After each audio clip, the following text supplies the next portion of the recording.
You want to know what's wild? For the first time in years, being a software engineer doesn't actually feel safe anymore. Hey guys, my name is Deric and I've been building tech companies for the past 5 years. I bootstrapped one to $80,000 per month and now I'm very deep into AI. But this isn't just about me. This video is about the shift that's really happening right now and that's going to really affect thousands or hundreds of thousands of developers' careers and how to not just survive in it, but to win in it. So here's what you're gonna get in this video. I'm gonna walk you through how the game is changing today, how I'm adapting personally, and the exact mindset and tools that I'm going to be using to stay ahead. And this is going to be real. It's what I'm applying on my day-to-day life. And if you're serious about your future in tech, then you're going to want to stick around as well. Let's start with the reality. We're not in the same market anymore. In 2023 alone, there were over 300,000 tech workers who got laid off. In 2024, another 130,000 were gone. You're seeing juniors compete with seniors, right? Mid-level folks are grinding on lead code and hacker rank again.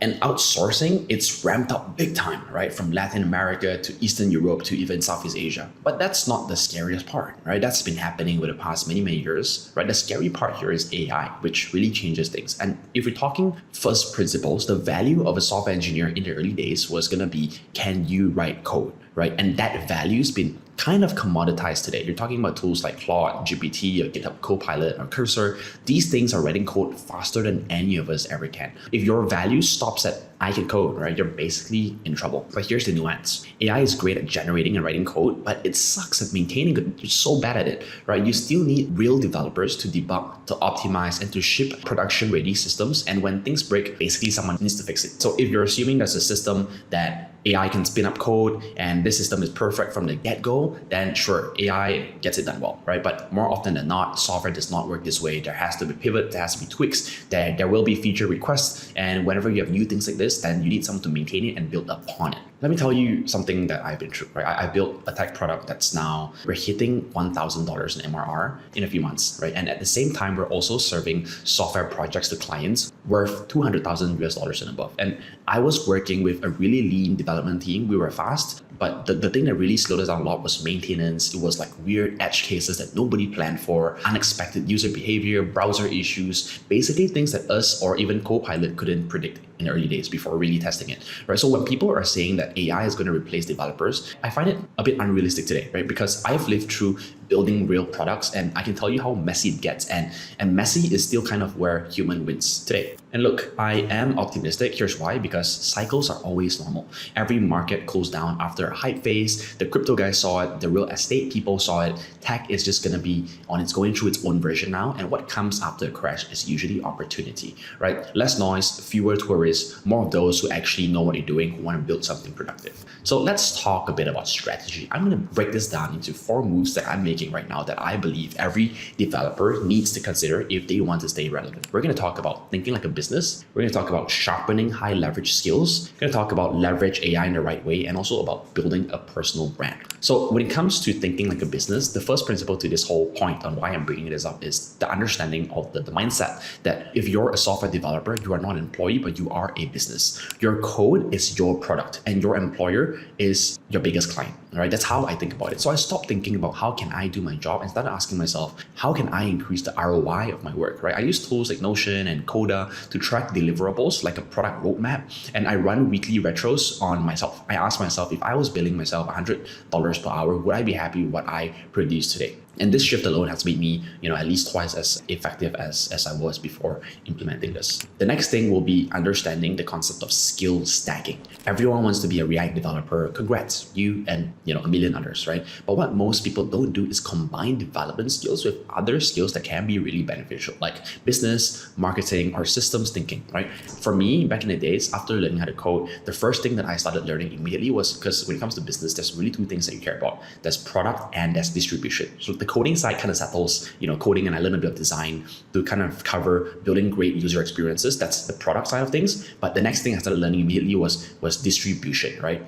Distribution isn't just SEO or paid ads, right? Distribution is how things spread. Because if you can build and you can distribute, you're going to be killing in this industry. Also, I've invested time into understanding systems design, not because I want to pass an interview, but because real products really need real architecture. It's a difference between being a script kiddie, like a code monkey, and a systems thinker. And honestly, for me now, I'm also not, I wouldn't say I'm best when it comes to systems design. That's where I bring in senior software architects to help me with it, to set up the design, the systems infrastructure in the very early days. And after that, I get my team of developers to continue building upon it. And for future projects, we just kind of, work on a similar architecture if the product kind of scope is relatively similar. And honestly, most Web 2 software products are relatively similar. You're mostly just running CRUD, right? Create, read, update, and delete. So the next thing I want to talk about is to talk about AI again. Everyone's talking about GPT or Claude or generating code. That's the surface level. That's the level one thing. That's at the bottom of the barrel, right? Just what I do instead, right? I use GPT to write technical documentations from my messy Notion pages. I use it to simulate code reviews before I push to GitHub. I even built an internal bot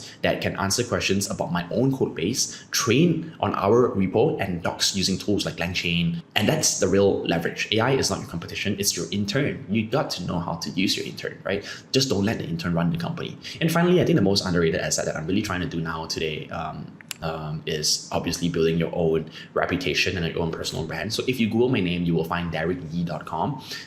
I didn't make that site to brag. I made it because in a world full of noise, clarity is your currency. So if anybody sees my stuff and wants to get to know me better, I can hope that they would spend 5 minutes reading my website to understand who I am before scheduling a call or exploring a collaboration with me. And what I've realized was the kind of quality of people that I've been getting from people who reach out to me has been so much higher. They knew what I was talking about, they knew what I was working on, they knew what I stood for, they knew the direction I was going for. And then the conversations just become so much more productive rather than just me, them not knowing anything and me having to sell myself to them and whatnot, right? So clients, partners, and collaborators, they all find me through a lot of my content and the stuff that I put out in the internet. And I'm just getting started on YouTube. I've been active on LinkedIn. And the point here is, in a market where resumes look the same and AI can write cover letters, in your story and your voice is going to be the moat. So start writing, start sharing stuff. People can't work with you if they don't know you exist and they don't know what you stand for. So look, you can sit around hoping the market gets better, or you can adapt. And for me, I would try to choose to adapt. I chose to treat my career like a startup, to stack skills, to use AI as a leverage instead of a crutch, and to tell my story, even if there's a fear of being judged, even if there's a fear of standing out. You gotta share your story because it's your own story, right? So, and I truly believe the people who do this, who take ownership, will not just survive the next phase in tech, they will be leading it and they'll be dominating it, right? So, okay, I'm Deric again, guys. So if you want more of this, hit subscribe and I will see you in the next one. Thank you.